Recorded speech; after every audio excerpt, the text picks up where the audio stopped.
you ever wondered, can you communicate directly with spirit guides, teachers, or non-physical consciousness, or even our higher selves? What would they tell us? My name is Kevin Moore, and since 2015, I started to practice a form of communication which is termed channeling. I have been interviewing experts on my talk show to find out, does life continue after we die, and can we communicate with those that have crossed over? With each expert I spoke to, they all had different ideas. Is there knowledge from the past which could be shared with the present moment? So I thought, why not just speak to the non-physical world directly through channelers around the world? And that's what I set out to do. They Call Us Channelers will take the viewers on a journey into the phenomena known as channeling. And my main goal with this docuseries is to bring a new understanding and awareness to channeling by looking within ourselves and asking, is it truly possible that we can all use this innate ability?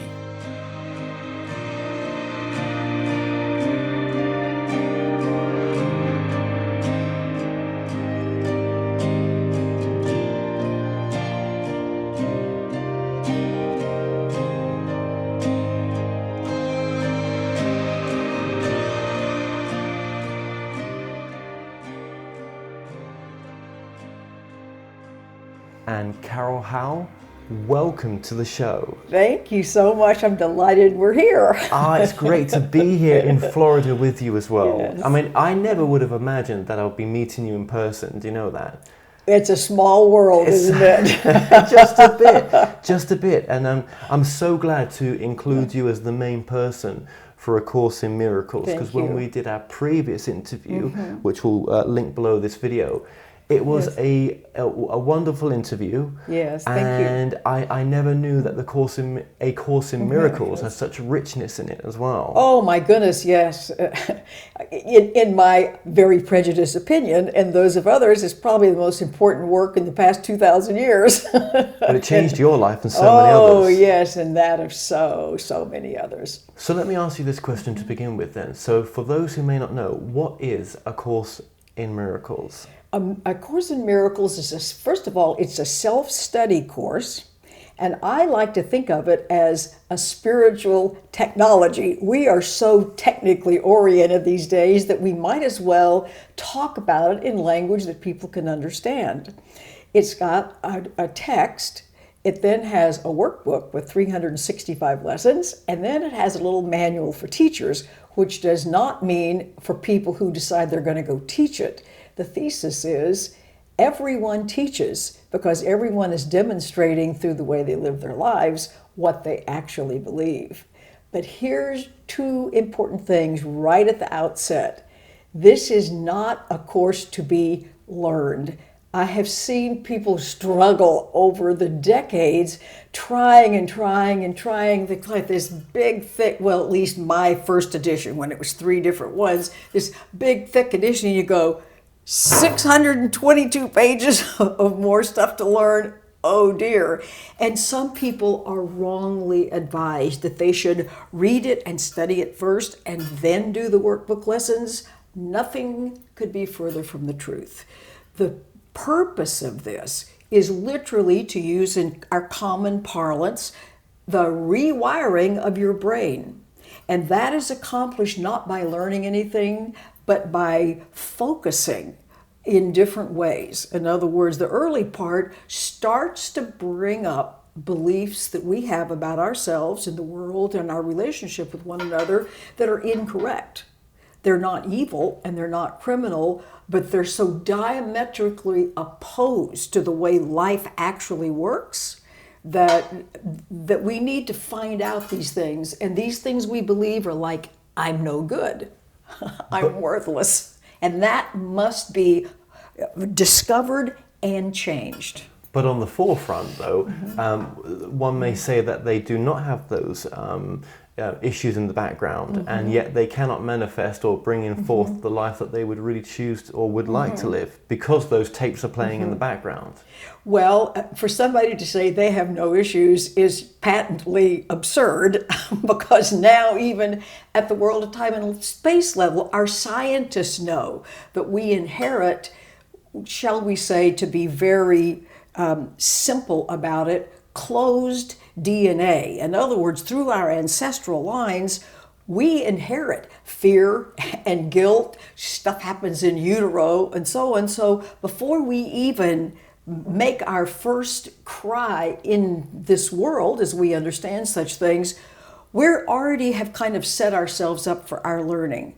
The way that I think it's important to see it is we all have agreed. Don't ask me how we agree. We all have agreed to process our part of the karmic pie, so to speak. In other words, we all have some woundedness, we all have some fear, and to pretend like we don't is ridiculous, because everybody's life will demonstrate that we've got things we need to learn. And this is about helping us do this in the most effective way possible. And we get those issues just from living this life, don't we? Well, not only do we bring some with us, but then we have, most of us were parented by parents who do not understand early childhood development, and so unwittingly add to the problem. And there's not a parent in the world, I'm a parent, who doesn't feel like, oh no, what have I done? Well, none of us do anything to one another in the big picture. We are all experiencing what we are experiencing due to what our beliefs are. In other words, none of us are really victims, although it looks that way.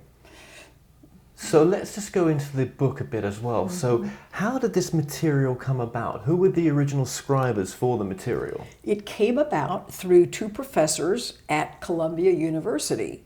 And the man, the younger of the two, was the boss, and he was looking for someone with a special skill for a big grant that they had received. He was head of all medical psychology at Presbyterian Hospital, which is the teaching adjunct of Columbia. He was also a professor. He had other titles. It was like they gave him all the titles he wanted to come on board because they wanted him very much. They had no idea what they were getting into.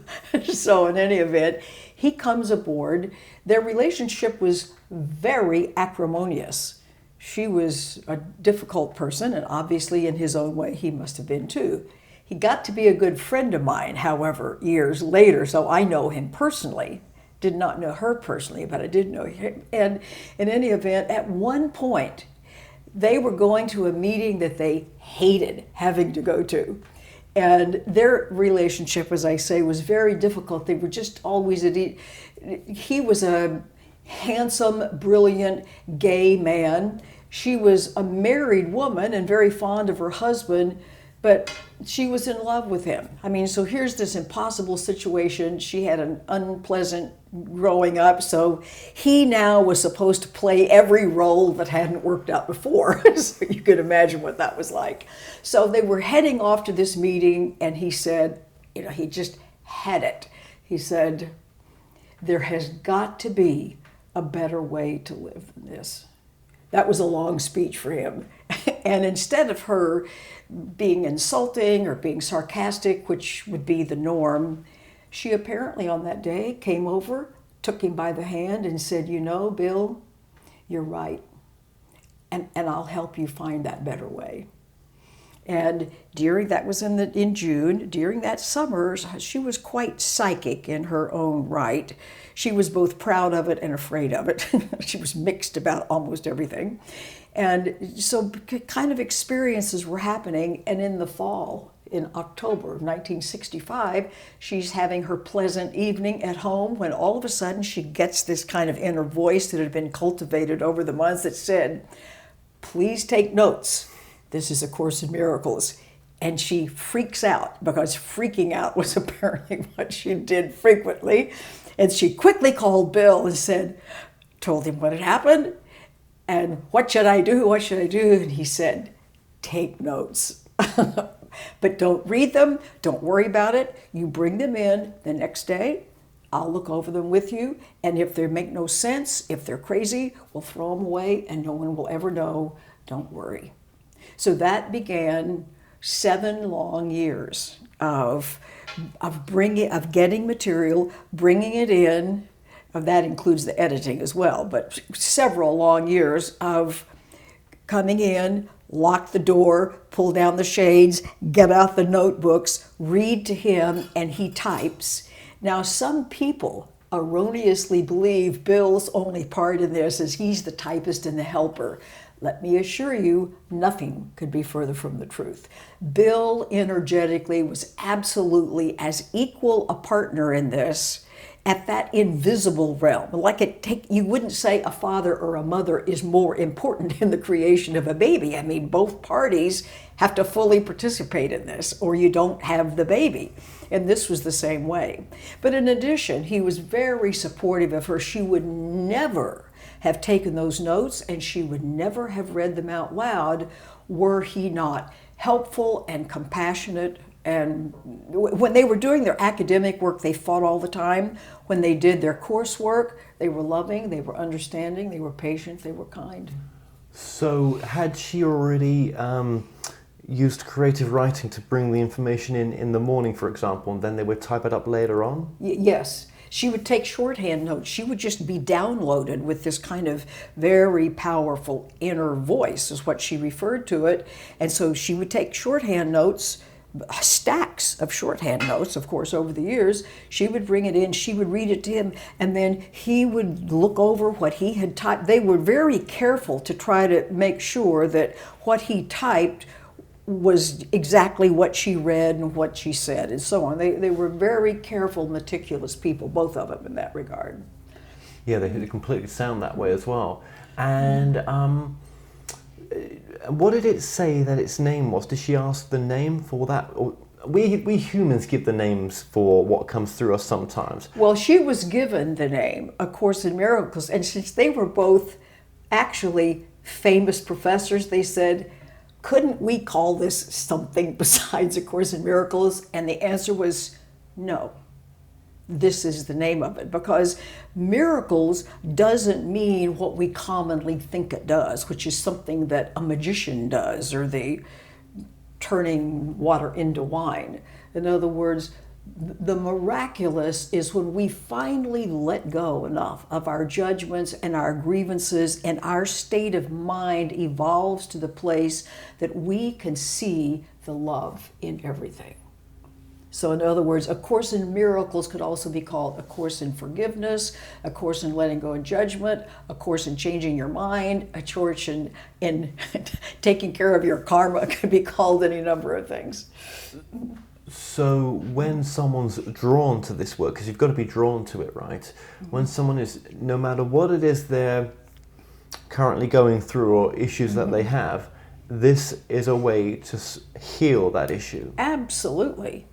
Absolutely. It's a one-size-fits-all in that regard, because everyone has beliefs about themselves that are small, that are inaccurate, I've done an incredible amount of private counseling. By this time, I see the patterns in all human beings. Rich, poor, American, non-American, old, young, educated, not educated. Everybody feels not okay in some way.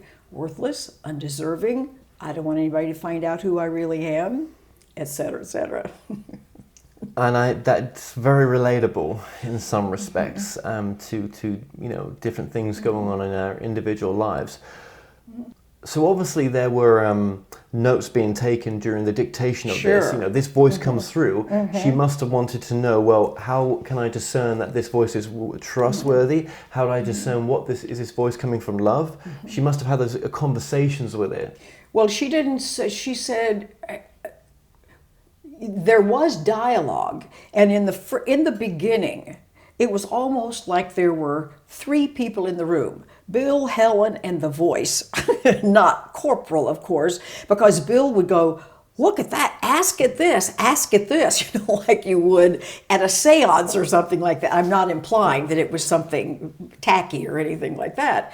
But after about the first 3 chapters, it stopped being sort of this three-way dialogue kind of thing, and it became more the monologue, which is kind of the voice, the way it's presented for the whole rest of the other 31 chapters. But in the 7 years between them, did they have any questions that was out of the scope of the Course in Miracles material? Were they answered? Yes, because they had private material in there. I mean, difficulties with colleagues at work. There was commentary about Freud and Jung and so on, and they were directed, once they got to the editing process, take all that stuff out. The only thing that's to be left is what pertains to everyone. In other words, what will be valid down through the years, what's true no matter what circumstance you're in. What did they say was the actual voice that was coming through? Was there a time when it was like, I am, think of me as Yeshua, Jesus? Yeah, sometimes it's written in the first person, like it's coming through, like this is Jesus talking. If he's talking about about the crucifixion, and it's like, I've already done that, you don't have to do that anymore. I mean, it's very clear. And then in the Manual of Teachers, it will say, Jesus Christ is the name given to a love that's beyond this world. So what they chose to do, what Bill chose to do, because he's the person that I knew very, very closely after all of this was over with, I met him years later, is that he referred to it as the source or the author, because he felt like it's confusing to people to tangle it up with a historical, physical person, and that it needed to be broader than that. And I'm guessing that which came through her did not judge that was an issue to do that, because it came through with no name to begin with. Exactly. We like to give names. Exactly. Because it makes us exactly. easy to understand. Exactly. Was it a group? Do you think it was a group that was coming through? No, they never had a sense at all that it was a group. Could it have been a group? Well, it always, when it spoke at all as if there was a person involved, it was always the pronoun I. It was never we, What if this was some untapped aspect of our higher self that was just something we don't understand in a sense? Well, in a sense, we all are one collective consciousness. So everything comes from the one higher self that we all are. It is a teaching of non-duality. So in that way, it speaks to the same wisdom that's come down for thousands of years that says, I'll give you an example and see if this makes sense to you. Let's say I'm a woman, I'm a mother. So when my children were little, when I had babies and toddlers and so on, shall we say my world narrowed. And boy, that's what I was interested in. It consumed my attention. Whatever else was going on in the world was kind of like, who knew? Who knew about music? Who knew about politics? Like, it narrows. Okay, so let's pretend like, for the sake of this example, which will be very, very fast, because I could make a whole hour on this one example, is that let's say I kind of went to sleep and forgot that I was a woman before I was a mother. In other words, I couldn't be a mother if I weren't a woman. No man, anatomically sound, ever gives birth to a baby, so I would have to be a woman. So let's say I forgot that and I get really scared and I go, what kind of a path do I have to be on to get back to being a woman? It's like none. You don't go on a path to get back to being a woman because you didn't ever stop being a woman.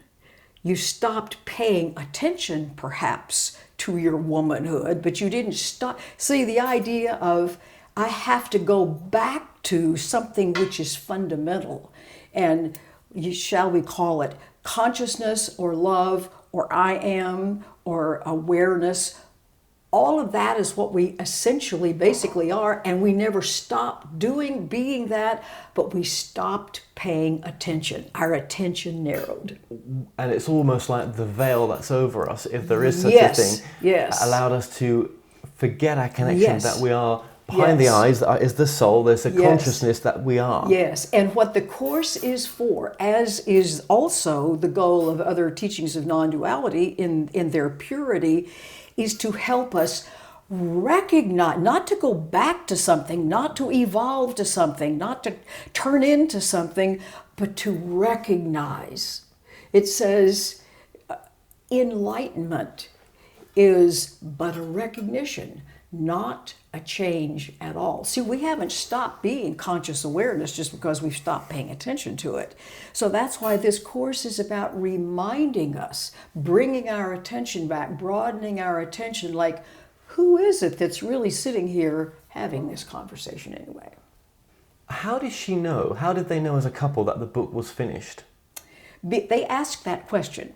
They said, because we can now say, oh, we know what A Course in Miracles is. It's this thing, it's this long, and it's got this.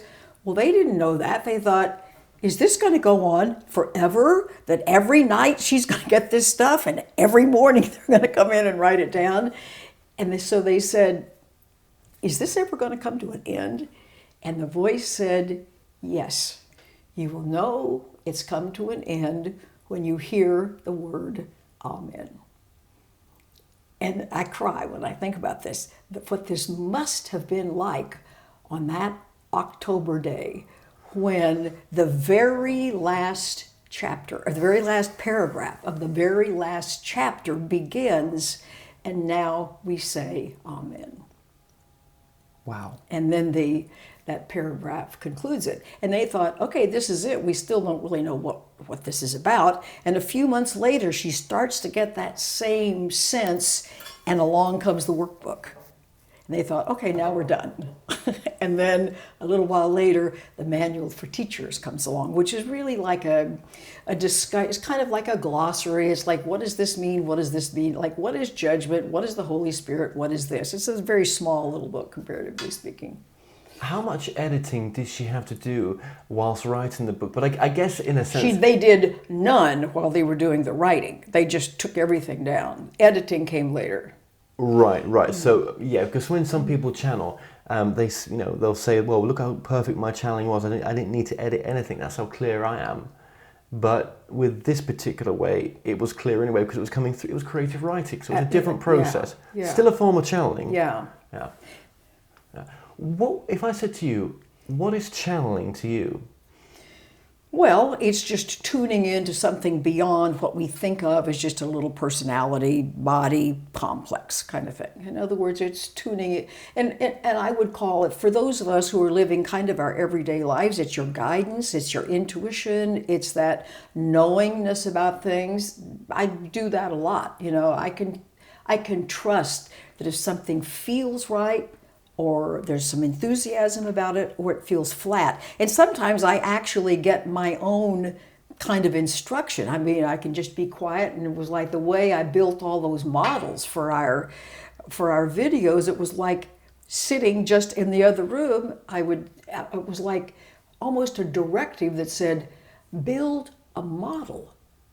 No instructions, by the way, just build a model that shows people how what's going on with them internally that's unfinished shows up as the people who populate your personal universe. It's like, okay, so sometimes it's a directive like that. And that voice, is that present sometimes when you're teaching the courses?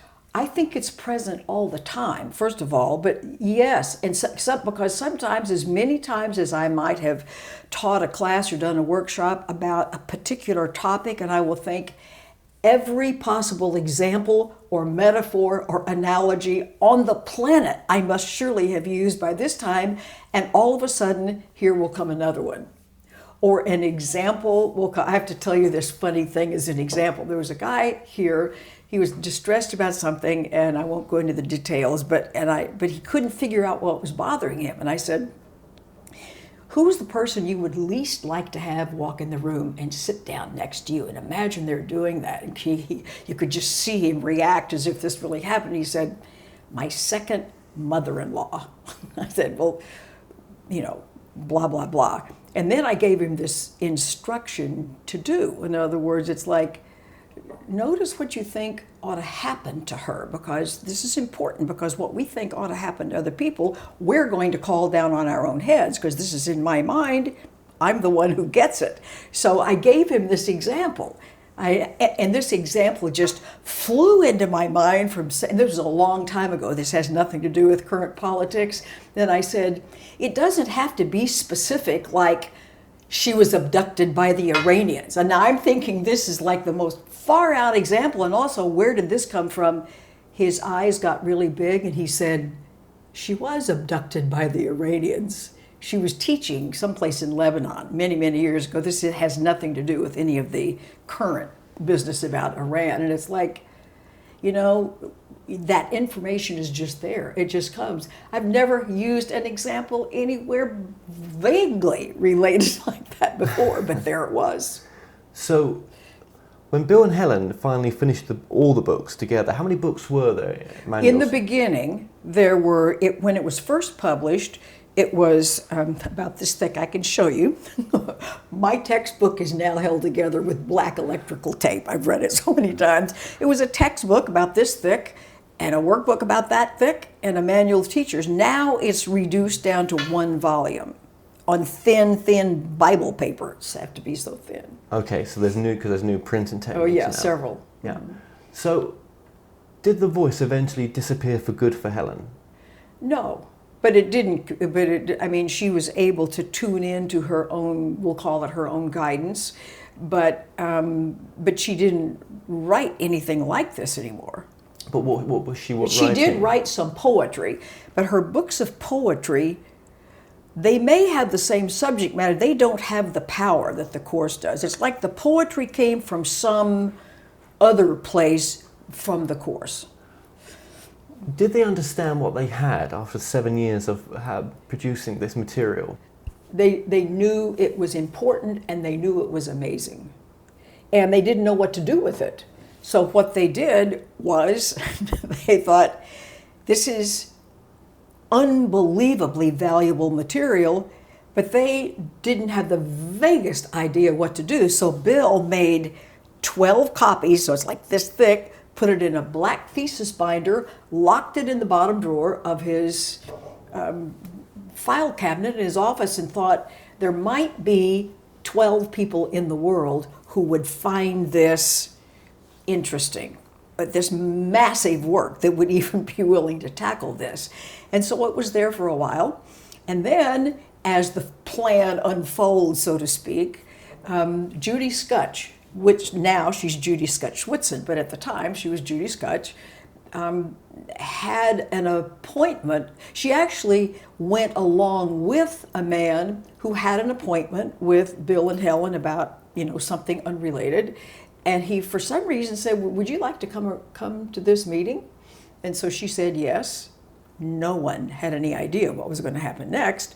So, and by the way, Bill and Helen were so secretive about this. Throughout all of these years, nobody knew about it except about 2 other people. In other words, this would have destroyed their reputations. After all, they aren't just ho-hum psychologists. Bill is one of the most famous psychologists in the world. He's highly renowned in his field, even if he'd had nothing ever to do with the Course in Miracles. He's head of the department. He's not about to let anybody know about this. So they didn't, and except these couple of people. So at this luncheon meeting, Judy looks at Helen and says, "You're hearing a voice, aren't you?" And Helen freaks out.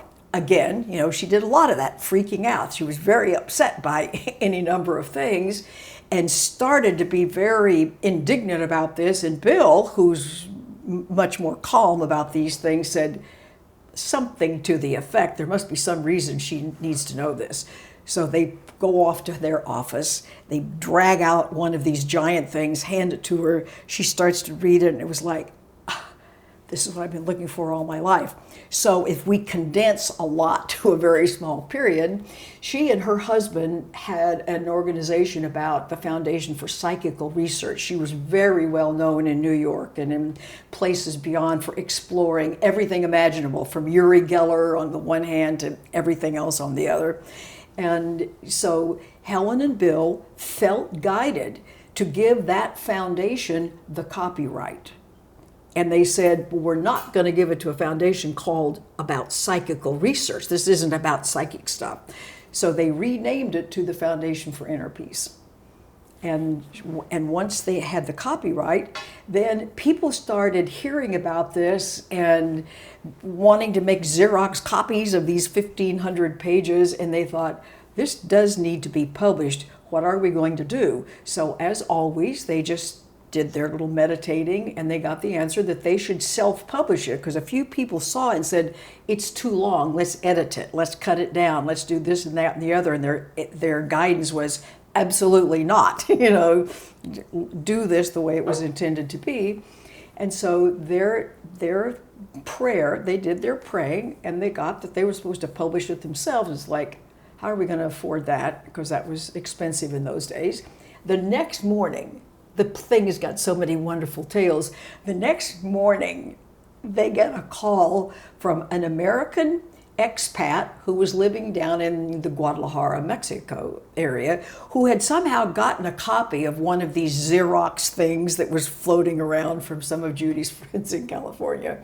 And he said, I have a group of Americans down here, and we're trying to study this using these 1,500 pages. This needs to be published. So I have sold a piece of land, and a check is on the way to you that will allow you to pay for the publication of the first 5,000 copies of the course.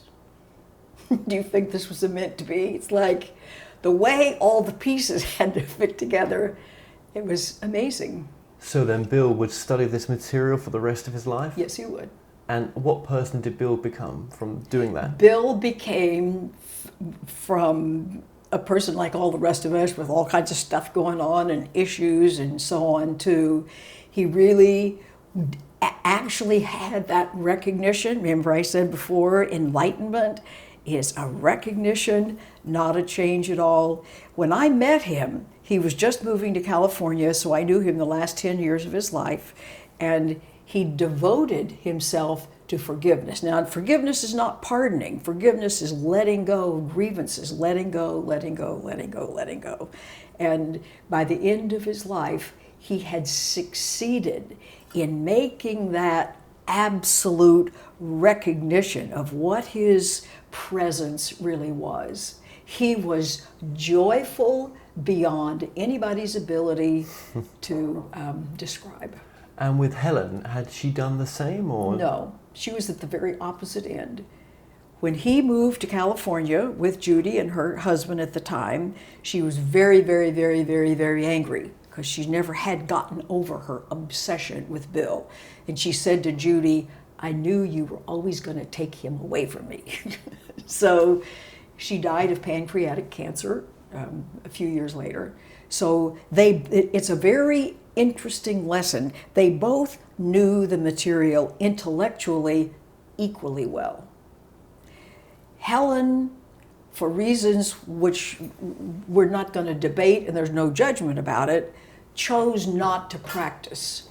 Bill did. They came to two very different ends, shall we say. Is there anybody else alive that was to do with the original foundation as well? Anybody else alive? Yeah. Judy is still alive.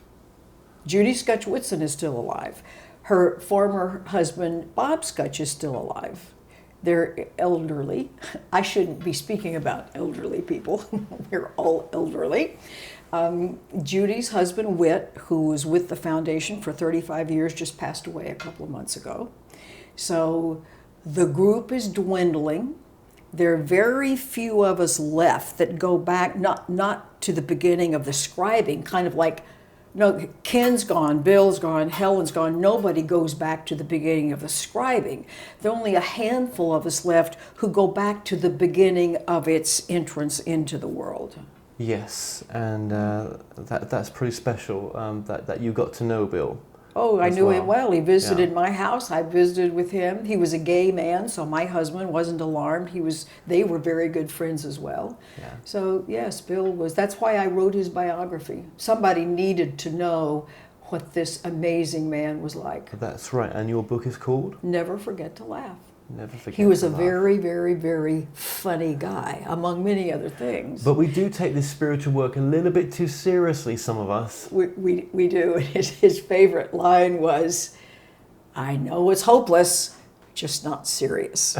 Now, he wouldn't say that to clients but to anybody else, who he was dealing with. It's like, "I know it's hopeless, it's just not serious. Do not be serious about this." He had a hilarious sense of humor. Somebody came to his apartment in Manhattan in the very beginning days of the course and knocked on the door. I don't know how they found where he lived. And Bill opened it, and the guy said, "I'm a new student of A Course in Miracles." Everybody was new then. It was new that the Holy Spirit directed me to find you and to say I was supposed to ask you for $10,000. And Bill, without missing a beat, said, and he was very kind. He doesn't make fun of people when he does that. He said, "The Holy Spirit spoke to me too, said you would be coming, and I wasn't supposed to give it to you." Oh, I so remember some hilarious times with Bill. How do we discern for the Course in Miracles? How do we discern the material? How does one discern it to say, well, this is authentic to me, this material? Well, when I first read the introduction, I already had a lot of years of, I was interested in this when I was too young to even go to school. I mean, this has been a lifelong interest of mine. So by the time the course came along, I had studied everything I could find to study. I'd learned meditation. I had done whatever there was to do and read way too many books. And so I had some history going into this.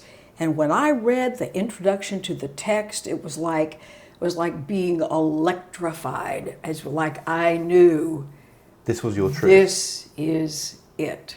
This is it. And the first few times I've read it countless times. The first couple of times I read it, I cried all the way through it, just from a sense of whether it was recognition, whether it was relief. It's like, here is something that not only is in writing, but the energy of this book, I know to the depths of my being is so. You can feel the truth. And I've talked to so many people who have had similar experiences. They could feel the validity of it. They had that same experience of, finally, here is something that resonates with what I know is true. Yeah, and that's the same with when other people go to see different channelers. They go to a channeler maybe or a medium or a psychic that resonates with them. It's almost like they're going back home to their group. Yes, exactly.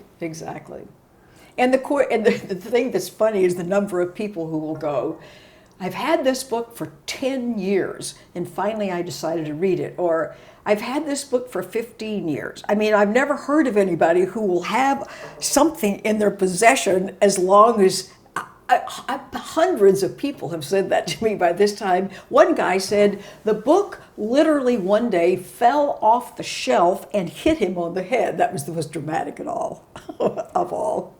I met a guest that had come on to my show who found the book in prison, and it changed his life. Yeah. Changed Absolutely. his life. Somebody does a whole Course in Miracles prison ministry, making it available in prisons. It's all over everywhere, doing amazing work. And to get the book, can you get the book from Amazon? You can. And now there are several versions of the book. And it would be too long and probably not germane to go into how that came to be, because we don't need to do that. We just say the original basic course was given to the Foundation for Inner Peace. The copyright was given to them. They were the ones who were kind of declared the official publishers of the course. And the way everything else has unfolded has been purposeful and meaningful for everybody, and so I would be the last person to say it was wrong or shouldn't have been. There's a story that goes along with all of them.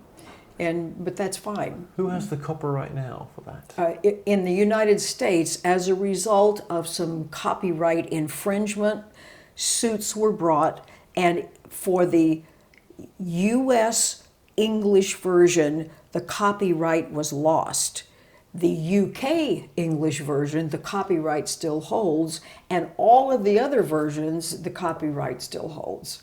But they lost the one in the United States English version. And all of that was obviously meant to be. In other words, nothing about the way things have evolved is wrong. Obviously, it evolved the way it evolved. So when picking up a copy of A Course in Miracles... But you can get it on Amazon, you can get it from the several different foundations who made their own version of it. In other words, you can get it directly from them, and you can get it in bookstores, and you can get it in a lot of places. Your website is? carolhowe.com. And is there links to get the book from your website? You can. We don't sell the course. However, thank you for asking. The 365 lessons I have recorded with commentary, because a lot of people go, I don't know what this means. And actually, you don't need to know what it means if you do the practice. But we're so habituated to thinking, I have to know what it means. It's like, okay, I'm going to record this and tell you what it means. So in any event, it's been extremely popular. I had no idea we would get so much feedback. So those are on our website, You've got along with all kinds of other stuff. Yeah, you've got a fantastic website. You really have. So with the book, can somebody buy the book and just open it up at any place? Or is there No, you've got to go through the logical... The A+ answer is to realize this is not a course to be learned, this is a course to be practiced. And it doesn't matter that you don't know what it means. The very first lesson says to spend 2 minutes a day putting the focus of your attention on, I don't understand what anything in this room means. And people will go, that's the dumbest thing I ever thought. I'm going to skip over these first 50 lessons or so. And it's like, no, every one of these, every little few minutes that you spend is literally rewiring your brain. Do you realize that after about 20 seconds of focusing on something, you start to grow new connections in your brain? So there will be a lot of places in there where it will say, repeat this. So it doesn't presume that you already understand it. If you did, you wouldn't need to be doing this. So it's like practice, and you will get yourself rewired in a very helpful way. Is it possible in the future someone might bring a new book in, an additional book to this material? I wouldn't have the vaguest idea. From my, shall we say, current perspective, this one works so well when you use it that everything that's going to be helpful is going to have to lead us to change our minds. So if something else comes along where they can stick an electrode on your brain and make you change your mind, then that might be wonderful too. But in terms of, we must let go of our grievances and the things we believe that are keeping us unenlightened. So this book is timeless in a sense? Absolutely, it's timeless. In other words, it's the same teaching of duality that's been out there for 5,000 years, 10,000 years. Obviously, it's timeless. It's just presented in a new format. In a more modern format. More modern format. And then I like to modernize it even more by talking about it as a spiritual technology. In my early working days, I was a systems engineer with IBM. I know how programming works. I know that you have to go into the logic and find out where is the logic wrong, because the coding is just going to follow the logic. So right. You look at how am I getting this output that I don't want? Back up and find the wrong logic, change the logic, change the coding, and you'll get your output. We're exactly like that. We're getting unsatisfactory lives where it's lacking. We feel unloved. We feel like there are obstacles in our path. We hate the people we're with. And it's like, that's merely incorrect logic and coding. Needs to be changed. Do we need to finish all the books, or is it just, as you said before, is it just one book that's condensed down? You need to finish the workbook. It's got 365 lessons, and if you want to take 17 years to do it, that's no problem. In other words, you can stay on one as long as you want, but it says don't skip around. Don't open it I Ching style, because this is brilliantly conceived to be deprogramming and reprogramming you in a certain order, which is why you don't just dip into it the first time around. So if I was to get a hold of the book, realistically, how long should it take me to go through that book? If it was, going to be done, You mean the workbook? Yes, if it was going to be done on a kind of, 9 to 5 job, family life and everything. I mean, Well, if some people do try to do one a day, so they get through it in a year, and then they go back and start all over again, or they may take 5 years to do it, or however it's done is however it's done. It depends upon how much it actually dawns on you that my well-being is not a function of trying to change anything out here. It's a function of changing my mind. And nobody gets that in the beginning. It's like, nope, if I looked better, or if I had more money, or if I had somebody to love me, then I'm sure everything would be fine. It's like, so everybody's got to be kind of disillusioned, so to speak, with the fact that they can't force the world to be what they want it to be. Then they might go, am I missing something here? It's like, yes, indeed, your world is a mirror of your inner attitude. Fix your inner attitude if you want your world to be fixed. Do you see the work in the far future as well? Do you see this work carrying on for the long term? I hope so. I hope that there will be. It's why I'm spending such a vast amount of time and a whole lot of money in making these big videos that we've made that demonstrate as easily as possible with animations, with all these big models, the fundamentals. And we have had so many people say, finally now I can wrap my head around what this course is about. And that's exactly what it's called. It's called See How Life Works, because it's about seeing how life works. Well, we'll link the website below in the description for this interview as well. Fascinating work. Has any other channeled material kind of resonated with you as well? You mean recently? Well, Or recently and forever. Well, my very favorite material before the course came along was Jane Roberts' Seth material. All of those Seth books were my Bible before the course. And I loved it. And I still think about that very fondly. And I have all those books. And it was a very important stepping stone for me. A stepping stone. Do you think if you hadn't gone through that stepping stone, would you have been ready for A Course in Miracles? Well, I had done so many other things. The Seth material is one of just a whole bunch of other things. So I would say it would be when I was 4 years old, I was going, what's the matter? There's something wrong here. There's something, a lot of people go into there's something missing. Well, I started there's something missing really early. So I always was successful in the world and did well in school. In fact, I did very well in my worldly things. But underneath has always been this pull to greater consciousness. Greater consciousness, yeah. And did it sort of take off in the family as well? Did your other family members?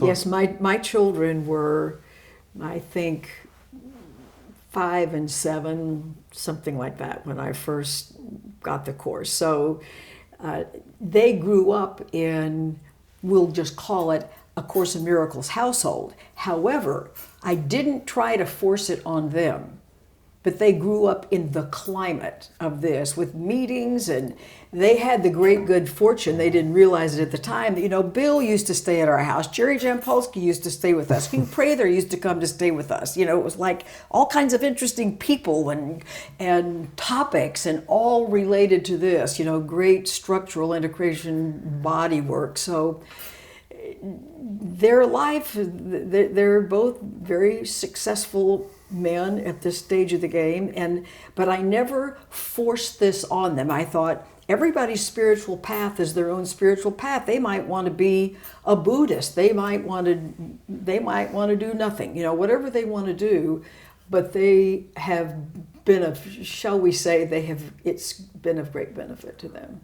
What would you say? And my granddaughter. Oh. I have a 7-year-old granddaughter that I think is going to follow in her grandmother's footsteps. So that's fun. She's already interested. Her birthday, she'll be 8 in July, and she already is talking about other dimensions. Doesn't surprise me. Doesn't surprise me. You're helping her to be more open like that as well. So what would you say is an important message for the audience for the work that you're doing with the Course in Miracles? Take that into account as well.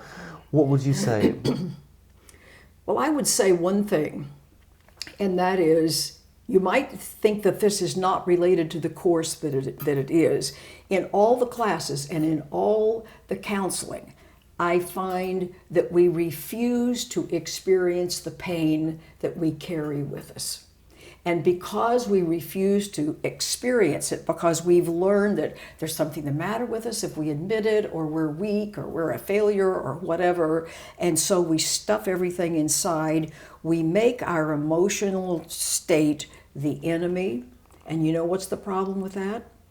When the brain hears that anything is the enemy, it's like, I'm on it, and it dumps the chemicals into the body that are causing our pain in the first place. You see, our emotional state results from things that we believe that aren't true, like I'm worthless, for instance.